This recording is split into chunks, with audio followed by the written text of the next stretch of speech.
如果你想你嘅泰文講出嚟，俾人感覺冇咁沉悶同埋死板，其實呢可以用一啲泰式幽默嘅成語嚟到表達，例如烏烏巴巴、烏烏巴巴，意思就係對事情呢淨係得皮毛嘅了解，唔係真係識嘅。舉一個例子啦，有人問你識唔識講泰文啊？你同人講我淨係識講少少嘅啫。一般嘅回答方法就係話 พูดไทยนิดหน่อยพูดไทยนิดหน่อย。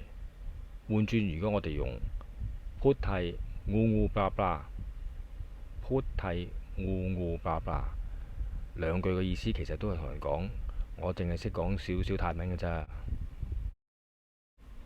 พูดไทยนิดหน่อย全句就係 พูดภาษาไทยนิดหน่อย，ภาษาไทย就係泰文。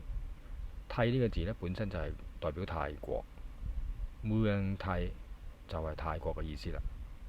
如果我哋話我淨係識講少少泰文，ผมพูดไทยนิดหน่อย，又或者係ฉันพูดไทยนิดหน่อย。咁พูดไทยงูงูปลาปลา，งู泰文嘅意思就係蛇啦，ปลา泰文嘅意思就係魚啦。而งูงู巴拉巴拉連住嚟用喺句子裏邊呢，就係 พูดไทยงูงู巴拉巴拉。當然唔會係解講泰文蛇蛇魚魚啦，而係話泰文呢，我淨係認識少少，唔係真係識講㗎。通常咩情用งูงู巴拉巴拉呢？就係話自己呢回答得好短，俾唔到成句句子嘅。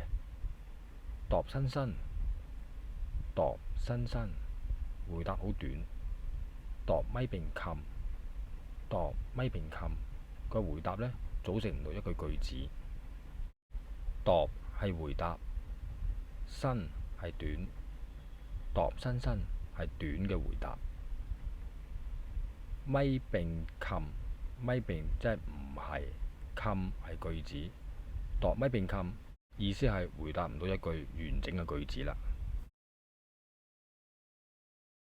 咁無端端就點解要用烏烏巴巴蛇蛇魚魚嚟到形容對事情唔係咁清楚，淨係識少少嘅呢？原來其中一種講法就係話喺好耐以前，啲村莊裏面嘅泰國人呢，就係以捕魚為其中一種揾食嘅技能。咁而喺河水當你唔清澈嘅時候，捕魚就會睇錯咗喺河裏邊嗰條蛇，就當係魚啦。所以呢，誤會咗蛇烏，以為係魚巴，咁烏烏巴巴就係話睇得唔清楚啦。而現代嘅泰國人就係用烏烏巴巴嚟到形容事情其實唔係咁識，唔係咁清楚，淨係知皮毛咁嘅意思啦。所以呢，我就覺得，與其係話我唔識講泰文啊，陳潑泰呢來，倒不如話陳潑泰烏烏巴巴，對方就會覺得你更加有幽默感，容易打開大家嘅話題添。